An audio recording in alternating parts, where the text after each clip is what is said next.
A doll collector's descent into madness. I'm Jason Horton. I'm Rebecca Lieb. And this is Ghost Town.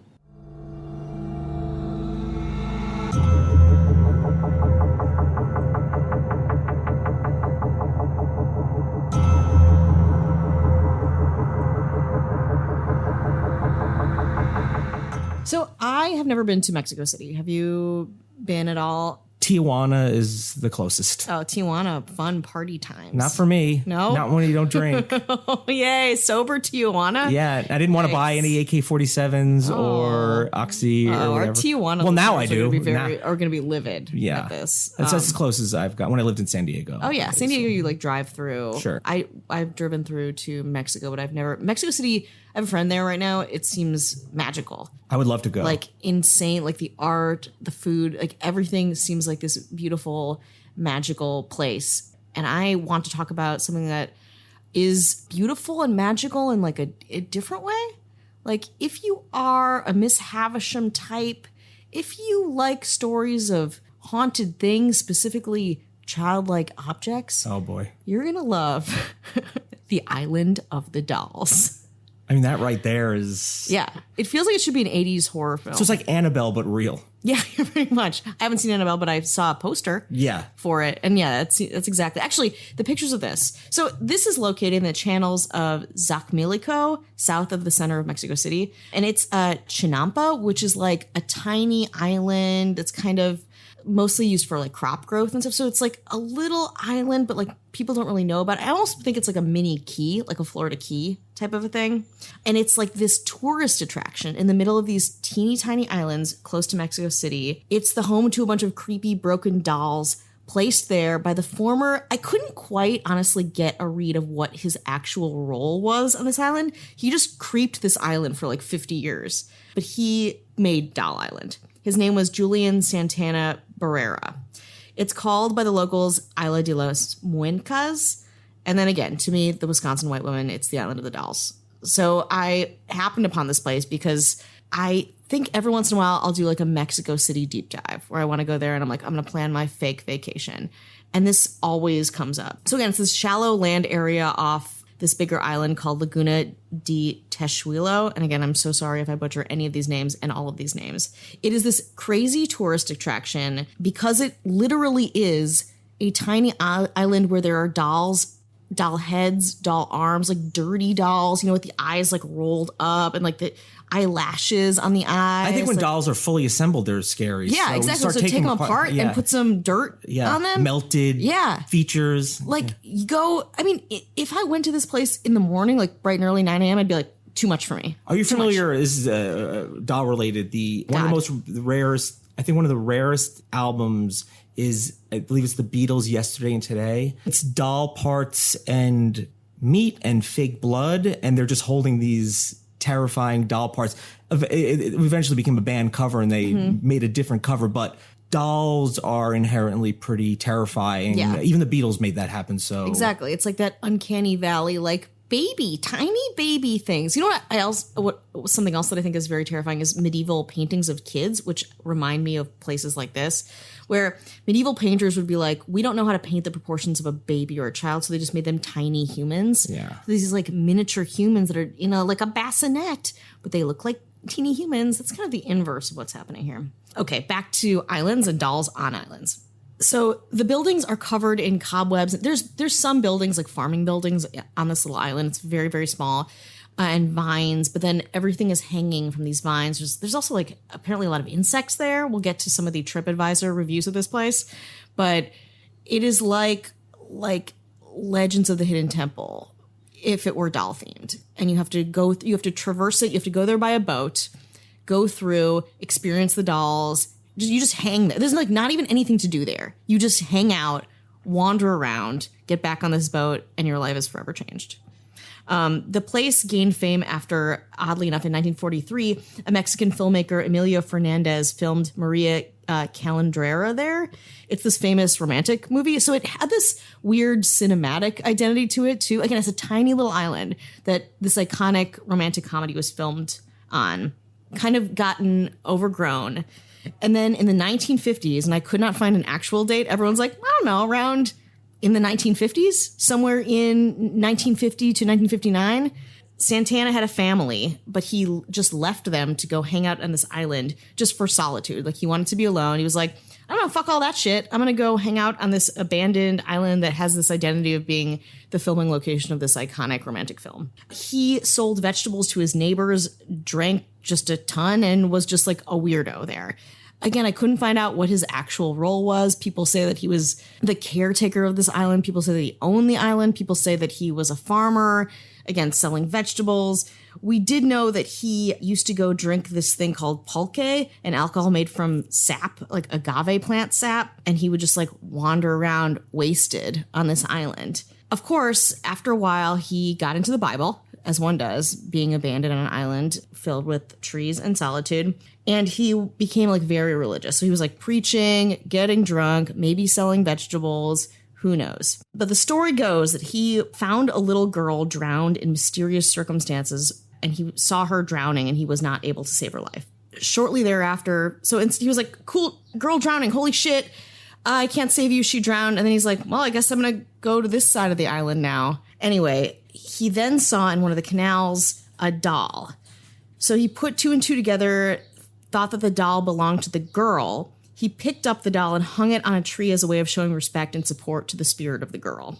So everything's fine for a little bit, and then Don Julian began to experience inexplicable situations, hauntings. They didn't say specifically what those inexplicable things were. So he kept placing dolls that he found in the garbage or in the canals around the island with the idea that they would scare the soul of the young woman. After that, he began to hear whispers, footsteps, English wails in the darkness, even though his hut, which was hidden deep inside of the jungle of the island, was miles away. So he was just losing it, legit losing it, driven by fear. He spent the next 50 years hanging more and more dolls, some of them missing body parts. In fact, many of them, all over the island in an attempt to appease what he believed to be the drowned girl's spirit. That's a lot, right? Yeah, that's that adds up. Yeah, but it wasn't just about like appeasing this girl. He also started to think that the dolls themselves were possessed by spirits of dead girls.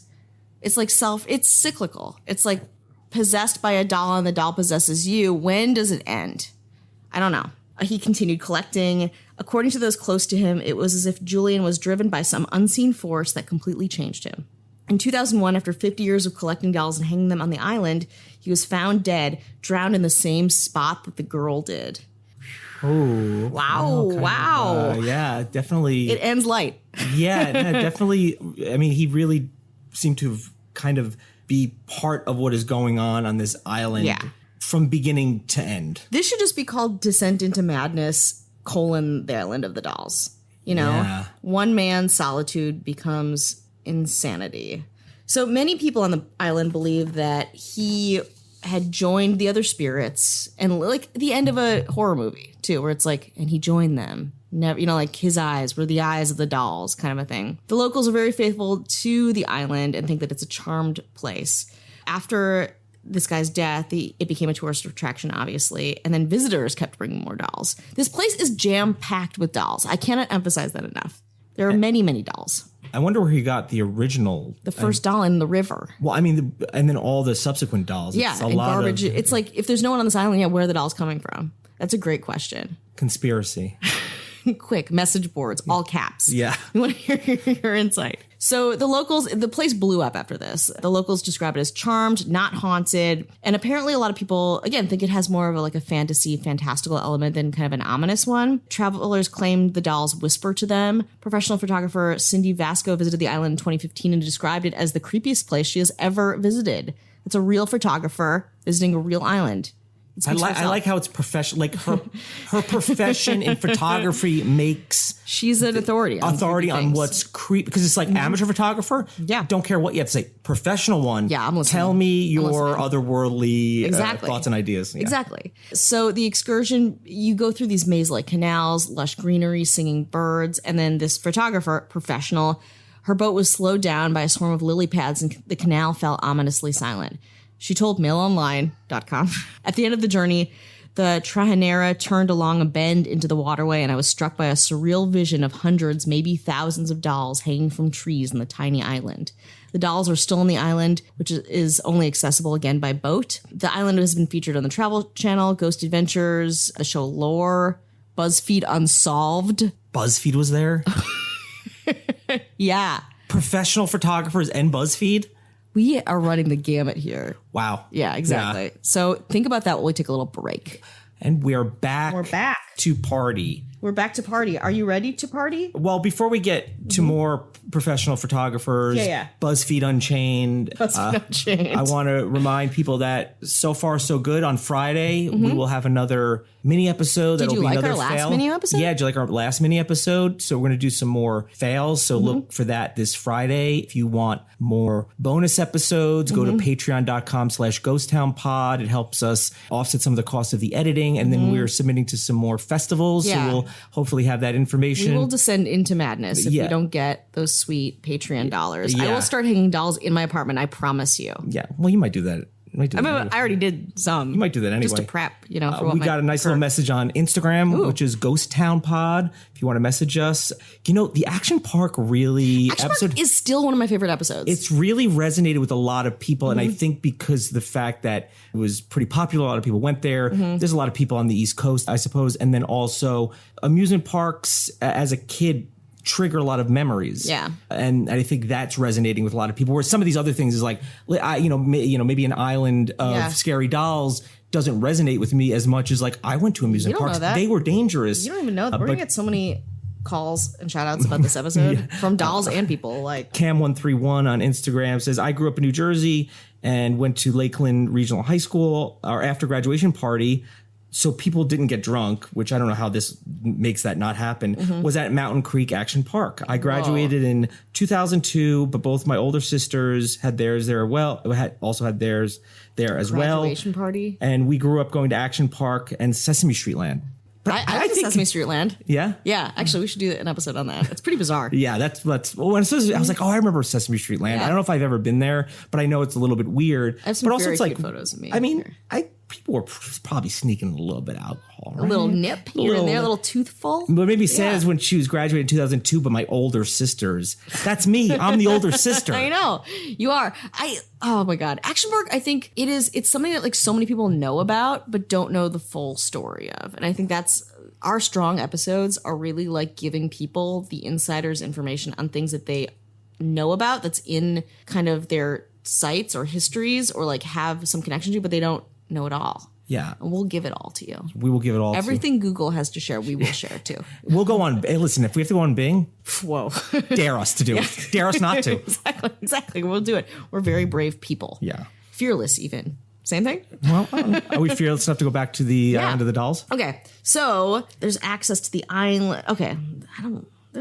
I could tell you how to get there, but. How do we get there? Okay. It's, again, the Isla de la Muencas in Xochimilco, Mexico City is an hour and a half from the Embarcadero Cuemanco. Does that mean anything to anybody? Not me. I've never been to Mexico City. The only access is via this Trainera, this canal way. Most rowers are willing to transport people to the island, but there are those who refuse due to superstitions. The journey is approximately an hour and includes a tour of the ecological area, the Ajlote Museum, the Apatelco Canal, the Techuilo Lagoon, and the Llorona Island, which the Llorona is interesting. It's another Mexican legend about a woman who was kind of exiled from her village because she was supposed to be drowning children. And there's that movie, The Curse of Llorona, which is in the same universe, I think, as the Annabelle and stuff like that. Yeah, exactly. And that's a very ominous story. Anything where it's like women like getting slighted, and it's also like in the mythology of I think what scares people a lot, like a scorned woman and killing children because her child died or whatever reason, I think is a very poignant. So this kind of originates there a little bit? Yeah, a little bit. But it's also like that is an old folk legend. This really just happened in the 50s and perpetuated itself. But I think it is in that same like mystery. People don't really know why this happened. And the imagery too, the imagery of children dying in rivers, dolls in rivers, dolls being hung up, body parts, doll parts, like it all kind of mixes together into this surrealistic experience, you know? Yeah, I mean, I'd like to go. Yeah, I would too. So the island, in addition to hundreds of dolls, now the island has a small museum with some articles from local newspapers about the island. And of course, Santana, the owner, Julio Santana. Yeah, that's right. There's a store and 3 rooms, one of which seems to have been used as a bedroom. In the room is the first doll that Julian collected, as well as Augustinita, his favorite doll. So 2 dolls of importance. First, take notes, listen up. We have original doll that he found in that canal after that girl died. Is that true? Is that not true? Who's to say? Also, there's a lot of debate about whether the story is obviously true, which makes a lot of sense because like this guy. Then there's Augustinita, his favorite doll. Let me tell you something. I've seen a lot of pictures of this. His favorite doll and the original doll, they don't look very different. They're both bald dolls. Yeah. Dirty bald dolls. And my 740th favorite doll is right over here. Exactly. Like, how do you keep track? Oh, yeah. So some of the visitors place offerings around Augustinita, the favorite doll, in exchange for miracles and blessings. Some others put clothes on them or maintain the dolls as a form of worship. It's interesting how things can evolve in these ways of like, this went essentially like a doll. Went from garbage to revered artifact to godlike figure. Isn't that nuts? Yeah, I mean, I think things just speak to people, I guess. Yeah. And I think when you're going, like the fact that you're making a pilgrimage there, I think must add to it, because if it was like next to a Chipotle, you might be like, well, I don't know. What do I? Yeah, you have to go. You have to. The process of getting there is a part of the whole thing. You want to hear some TripAdvisor reviews? Oh yeah, these should be good. I know you only pick the best. I really do. I'm very discerning when it comes to TripAdvisor. So MBB 1952 says, while we were sailing up and down the canals of the floating gardens a while back, we came across the Island of the Dolls. We were stunned to came across the Island of the Dolls. It had teddy bears, dolls of different shape and size, with body parts missing. When I got home and Googled this site, I then understood the story behind it. Very interesting. It is about a girl drowning under suspicious circumstances, and the dolls are haunted. What do you mean you happened upon it? Were you going for a jog? You went. There's only one way to go there is to go there. Yeah.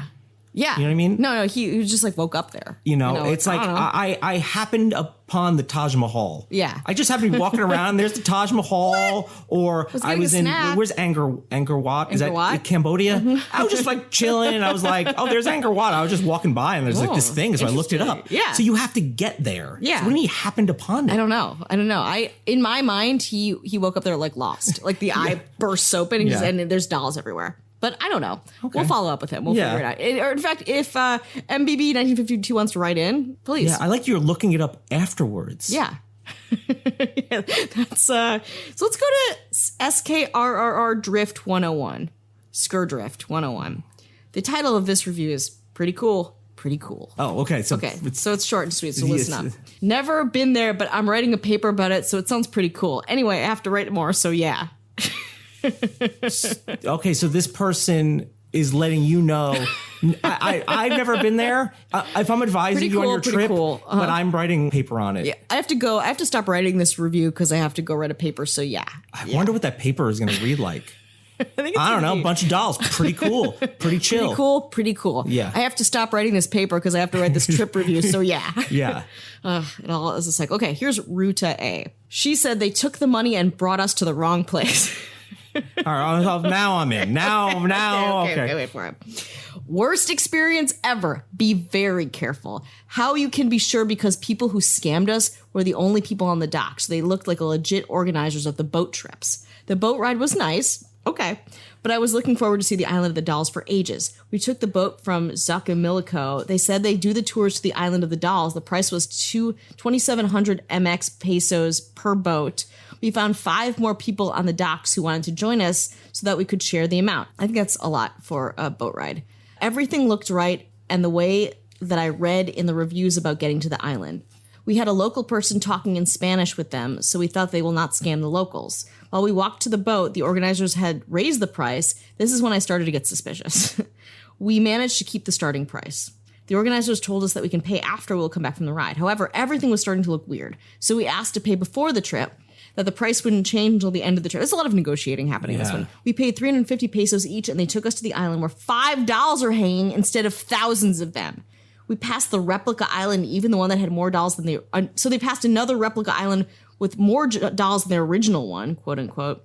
The guy who took us there told us that it's the right island and the government had removed the dolls. When I came back to my hostel room and checked the photos online, I realized that they scammed us and took us to the wrong place. So be very careful. The biggest disappointment ever. So it was a bootleg doll island. It was an off-brand doll island. I feel like at this point, though, the tourism would be more sophisticated at this because it was so much interest that they would refine how to get there, so it wouldn't be like this hole in the wall type thing. It's like slapdash guy in a boat. I don't know, take me there, I guess. Look at all these Cabbage Patch Kids. But she did go into detail about her negotiating, so that's important. Okay, this is the last review.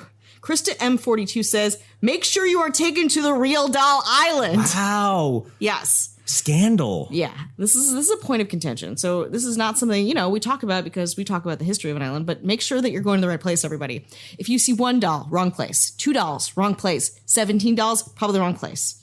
If you see thousands of dolls, you're in the right place. If you just see a Chipotle, go there. Go there, eat something. You look famished. Yeah, but not the place where the dolls are. No, not right. If you see a doll in a Chipotle, still the wrong place, but cool. Kind of cool, yeah, right? yeah. All right, so Krista says, make sure you're taken to the real doll island. This is the highlight of our trip to Mexico City. A few things to know. It should be a 2-hour boat ride there plus a 2-hour boat ride back. Our ride was beautiful. It doesn't feel like 2 hours. You should expect to pay 2,000 pesos for the boat ride. The entrance fee is 40 pesos each. Do your research. The real doll island is surrounded by a bamboo fence. Very difficult to see from the water. The boat ride is very peaceful and relaxing. If you do not go to the tourist side of the boats, I would strongly suggest you hire a guide. Tours by locals to take you. That ends there.